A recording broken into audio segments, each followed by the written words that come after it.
Bowen Young roasts Saturday Night Live extra who says he got Shane Gillis fired. Bowen Young isn't the reason why Shane Gillis is simply a Saturday Night Live host instead of a Saturday Night Live cast member.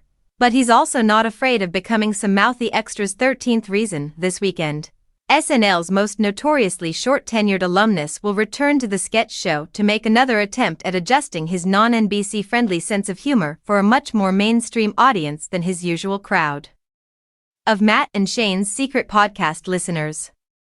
Back on September 16, 2019, just 4 days after Lorne Michaels announced Gillis as one of 3 new featured cast members along with Yang and Chloe Fineman, SNL fired the stand-up star in response to the backlash regarding Gillis' past use of anti-Asian slurs on the aforementioned podcast.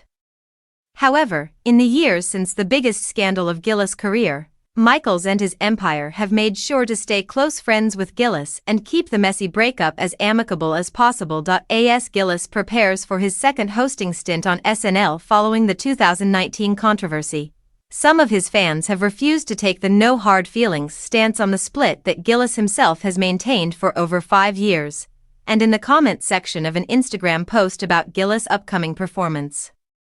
One supporter with very loose ties to SNL even went so far as to accuse Young of causing the drama. Young then swiftly reminded his hater that background actors are supposed to stay silent. Actress Michelle Best briefly appeared in the 2019 Young-written SNL sketch Fashion Coward, and although the show isn't listed as a credit on her IMDb page, the experience clearly left her with the impression that she is an expert on the behind-the-scenes drama from that season and could pass judgment on whichever whiny queen she wished. Unfortunately for Best, both Gillis and Young have long maintained that there was not, nor has there ever been, any personal acrimony between them. In fact, when the offending podcast clips that led to Gillis' firing first went viral, Gillis called Yang to apologize for the uncomfortable position in which the show's first-ever Chinese-American cast member found himself during what should have been the most exciting moment of his career. "I ended the call by saying, 'I guess I'll just see you at work,'" Yang recalled of the conversation with his would-be cast mate in a New Yorker profile back in September. He laughed and said, "Sure," and hung up. Then they announced that he was fired.